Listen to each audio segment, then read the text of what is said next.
ഡിഗ്രിക്ക് ശേഷം PG പഠനം ഇന്ത്യയിലെ കിടിലൻ യൂണിവേഴ്സിറ്റികളിലായാലോ? Join Prepwise UG+, Kerala's No.1 PG entrance coaching, CUET PG, IIT JAM, CMAT, KMAT തുടങ്ങിയ കോച്ചിങ് പ്രോഗ്രാമുകൾ. കൂടുതൽ വിവരങ്ങൾക്കായി ഡിസ്ക്രിപ്ഷനിലുള്ള ലിങ്കിൽ കയറി രജിസ്റ്റർ ചെയ്യുക.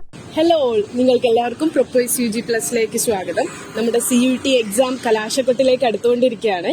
ഇന്ന് പ്രധാനമായിട്ടും നടക്കുന്നത് MSW, സൈക്കോളജി തുടങ്ങിയ എക്സാമുകളാണ്. അപ്പോൾ നമുക്ക് പെട്ടെന്ന് തന്നെ സ്റ്റുഡൻസിന്റെ പ്രതികരണങ്ങളിലേക്ക് പോവാം.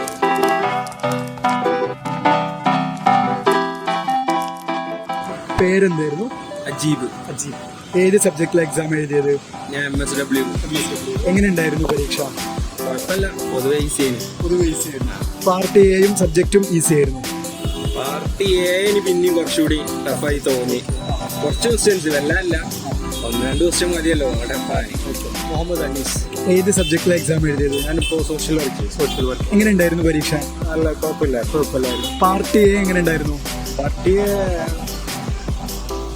കരുതിയ പോലെ തന്നെ ഉള്ളത്.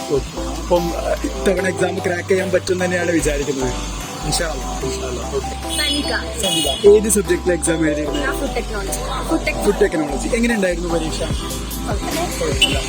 എന്തെങ്കിലും പ്രത്യേകം പ്രിപ്പറേഷൻ സ്ട്രാറ്റജിയോ പദ്ധതിയൊക്കെ ഉണ്ടായിരുന്നു?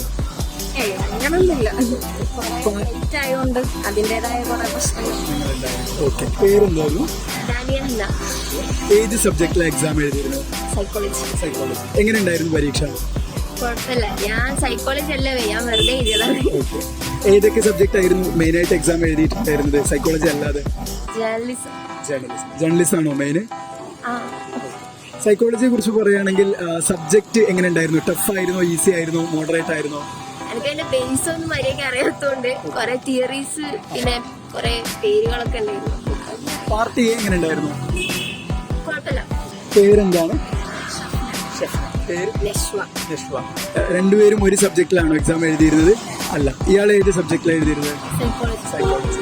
ഇയാള് MSW. എങ്ങനെ ഉണ്ടായിരുന്നു സൈക്കോളജി? കുഴപ്പമില്ല. അപ്പൊ ഒരു മോഡറേറ്റ് ആണ്, ഹാർഡാണോ, ഈസി ആണോ? മോഡറേറ്റ് ആണ്. MSW എങ്ങനെ ഉണ്ടായിരുന്നു? കുഴപ്പമില്ല. അതും മോഡറേറ്റ് ആണോ? പാർട്ടി എ പേപ്പർ 1 എങ്ങനെ ഉണ്ടായിരുന്നു? കറണ്ട് അഫയേഴ്സ് എന്തെങ്കിലും ചോദിച്ചിട്ടുണ്ടായിരുന്നു പാർട്ടി എയിൽ? കുറവേനി. 2-3 ക്വസ്റ്റ്യൻസ്, 2-3 ലോസ് ചോദിച്ചിട്ടുള്ളൂ. കൂടുതൽ എങ്ങനത്തെ ടൈപ്പ് ക്വസ്റ്റ്യൻസ് ആയിരുന്നു ഉണ്ടായിരുന്നത്? Statement based. MSW എങ്ങനത്തെ ചോദ്യങ്ങളാണ് കൂടുതൽ ഉണ്ടായിരുന്നത്? MSW അങ്ങനെ തന്നെ കുറെ ഓലെ എൻവിറോൺമെന്റൽ ആയിട്ട് ബന്ധപ്പെട്ട കുറച്ച് ചോദ്യങ്ങൾ. മുഴുവൻ ചോദ്യങ്ങൾക്ക് അറ്റൻഡ് ചെയ്യാനുള്ള സമയം കിട്ടിയിട്ടുണ്ടായിരുന്നു? സമയം ഉണ്ടായിനി. ടൈം കുറച്ച് ഉണ്ടായിനി. ഞാൻ നേരത്തെ ഇറങ്ങിയതാ 5 മിനിറ്റ് മുമ്പ്. ഏത് സെൻട്രൽ യൂണിവേഴ്സിറ്റി അഡ്മിഷൻ കിട്ടാനാണ് കൂടുതൽ ആഗ്രഹിക്കുന്നത്? ഹൈദരാബാദ്. ഏത് സെൻട്രൽ യൂണിവേഴ്സിറ്റി അഡ്മിഷൻ കിട്ടാനാണ് കൂടുതൽ പ്രിഫർ ചെയ്യുന്നത്? ഞാൻ പബ്ലിക് അഡ്മിനിസ്ട്രേഷനാണ് കാര്യമായിട്ട് നോക്കുന്നത്. ഇതിന്റെ കൂടെയാണ് സോഷ്യൽ വർക്ക് ചെയ്തിട്ടുള്ളത്. എന്തായാലും സെൻട്രൽ ഗുജറാത്തോ അതൊക്കെ ഇപ്പോൾ ഓപ്ഷൻസ് ആയി കാണുന്നത്. അപ്പം പബ്ലിക് അഡ്മിനിസ്ട്രേഷനും സോഷ്യൽ വർക്കും മാത്രമാണോ എക്സാം എഴുതിയിട്ടുണ്ടായിരുന്നത്? എഡ്യൂക്കേഷൻ ഉണ്ട്, അതിന്റെ വെയിറ്റിംഗ് അല്ല. എഡ്യൂക്കേഷൻ ഉച്ചയ്ക്ക് ശേഷം ഉണ്ട്. ഓക്കെ. എന്തെങ്കിലും പ്രിപ്പറേഷൻ സ്ട്രാറ്റജി ഉണ്ടായിരുന്നു? പ്രിപ്പറേഷൻ സ്ട്രാറ്റജി ഒക്കെ ഉണ്ടായിരുന്നു, പക്ഷെ അത് വർക്ക്ഔട്ട് ചെയ്യാൻ വേണ്ടിയില്ല. ഓക്കെ. എന്തായിരുന്നു ഇതൊന്ന് റിവീൽ ചെയ്യാൻ പറ്റുമോ? മുമ്പത്തെ ക്വസ്റ്റ്യൻ പേപ്പേഴ്സ് നോക്കിയിരുന്നു. പിന്നെ സിലബസ് വെച്ചിട്ട് കുറച്ചൊക്കെ ഒന്ന് വായനകൾ നടത്തിയിരുന്നു. അന്നതിനപ്പുറം കാര്യമായിട്ടൊന്നും നടത്തിയിട്ടില്ല. ഈ ഒരു വർഷം കിട്ടിയിട്ടില്ല. അടുത്ത വർഷത്തിന് വേണ്ടിയിട്ട് ട്രൈ ചെയ്യാനുള്ളൊരു താല്പര്യം ഇപ്പോൾ നിലവിലുള്ളത്. പാർട്ട് എ ആയിരുന്നു സബ്ജക്ട് പേപ്പർ ആയിരുന്നു കൂടുതൽ ഈസി ആയിട്ടുണ്ടായിരുന്നത്?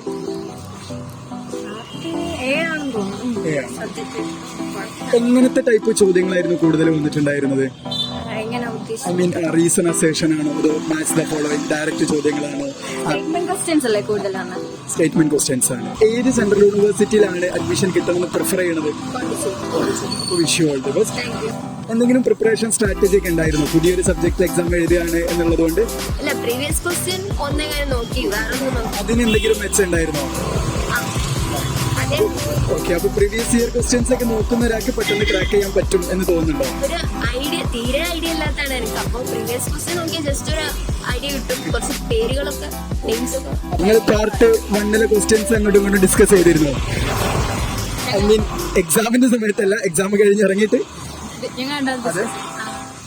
ഏതെങ്കിലും ചോദ്യങ്ങൾ ആവർത്തിച്ചിട്ടുണ്ടോ? ഐ മീൻ 2 സബ്ജക്റ്റിനും പാർട്ട് ചെയ്യുന്ന ഒരു സെയിം ചോദ്യങ്ങൾ വന്നിട്ടുണ്ടോ? ഏതെങ്കിലും ചോദ്യം ഓർമ്മയുണ്ടോ? ഒരു സോൾജറിന്റെ ചോദ്യം ഫുള്ളായിട്ട് അത് ശരിയാക്കിയിട്ടുണ്ടോ? ഉണ്ടെന്നാ തോന്നുന്നത്. ഇയാൾക്ക് എന്തെങ്കിലും ചോദ്യം ഓർമ്മയുണ്ടോ? ഒരു സീറ്റിംഗ് അറേഞ്ച്മെന്റിന്റെ അത് ശരിയാക്കിയോ? അപ്പൊ എങ്ങനത്തെ ചോദ്യങ്ങളാണ് പാർട്ട് എയിൽ കൂടുതൽ ഉണ്ടായിരുന്നത്? ഐ മീൻ ഡയറക്റ്റ് ചോദ്യങ്ങളാണോ, റീസണിങ് ആണോ? അപ്പൊ ഒരു റീസൺ അസേഷൻ ടൈപ്പ് ചോദ്യങ്ങളാണ് ഉണ്ടായിരുന്നത്. ഇംഗ്ലീഷ് ഗ്രാമർ ചോദിച്ചിട്ടുണ്ട്. ഒരു പ്രിപ്പറേഷനും ഇല്ലാതെ ഒരാൾ എക്സാം എഴുതിയാൽ അയാൾക്ക് അത് ക്രാക്ക് ചെയ്യാൻ പറ്റും എന്ന് തോന്നുന്നുണ്ടോ? പ്രിപ്പയർ ചെയ്തിട്ടില്ല, പക്ഷെ പ്രിപ്പയർ ചെയ്തിരുന്നെങ്കിൽ ക്രാക്ക് ചെയ്യാൻ പറ്റുമെന്ന് തോന്നുന്നുണ്ടോ? ഈസി ആയിരിക്കും. പ്രീവിയസ് ഇയർ ക്വസ്റ്റ്യൻ പേപ്പറുകളൊക്കെ നോക്കിയിട്ടുണ്ടായിരുന്നു? ഏത് സെൻട്രൽ യൂണിവേഴ്സിറ്റിയിലാണ് അഡ്മിഷൻ കിട്ടുമെന്ന് കൂടുതൽ പ്രിഫർ ചെയ്യണത്? രണ്ടുപേരും രണ്ട് തലക്കലാണല്ലേ? ഓക്കെ. ഏത് വിഷയത്തിൽ എക്സാം എഴുതിയത്? MSW. എങ്ങനെ ഉണ്ടായിരുന്നു പരീക്ഷ? ഞാൻ ഒന്നും പഠിച്ചില്ലായിരുന്നു. അതുകൊണ്ട് ഫുള്ള് ഗസ്റ്റ് അടിച്ചാണ്. രണ്ടുമൂന്നെണ്ണം അറിയുന്നുണ്ട്. പഠിച്ചിരുന്നെങ്കിൽ കിട്ടും എന്ന് തോന്നുന്നുണ്ടോ? പഠിച്ചിരുന്നെങ്കിൽ കിട്ടും. പ്രീവിയസ് ഇയർ ക്വസ്റ്റ്യൻസ് എന്തെങ്കിലും ചോദ്യങ്ങൾ ഉണ്ടായിരുന്നോ? ഞാൻ പ്രീവിയസ് ഇയർ നോക്കിയിട്ടില്ല. ഓക്കെ. ഏത് സെൻട്രൽ യൂണിവേഴ്സിറ്റിയിലാണ് അഡ്മിഷൻ കിട്ടണമെന്ന് ആഗ്രഹിക്കുന്നത്? അല്ല, ഇത് 3 കൊടുക്കാൻ പറ്റില്ല, അതുകൊണ്ട് കൊടുത്താൽ. ഈ ബസ്സിൽ പോകാനുള്ളതാണോ?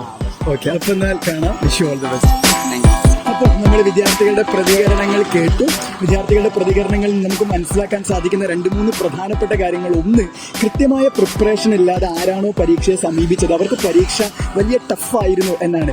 നല്ല പ്രിപ്പറേഷൻ CUET എൻട്രൻസ് എക്സാമിനേഷൻ അനിവാര്യമാണ്. രണ്ടാമത്തെ കാര്യം, CUCET എൻട്രൻസ് എക്സാമിനേഷനിൽ നിന്ന് CUETയിലേക്ക് എത്തുമ്പോൾ ഏറ്റവും പ്രധാനപ്പെട്ട ഒരു മാറ്റം ക്വസ്റ്റ്യൻസിന്റെ പാറ്റേണിൽ വരുന്ന മാറ്റമാണ്. റീസൺ അസേഷൻ ടൈപ്പ് ചോദ്യങ്ങൾ, ആപ്ലിക്കേഷൻ ലെവൽ ചോദ്യങ്ങളൊക്കെ CUETക്ക് ധാരാളം ചോദിക്കുന്നുണ്ട്. അതിനും കൃത്യമായിട്ടുള്ള പ്രിപ്പറേഷൻ ആവശ്യമാണ് എന്നുള്ളതാണ്.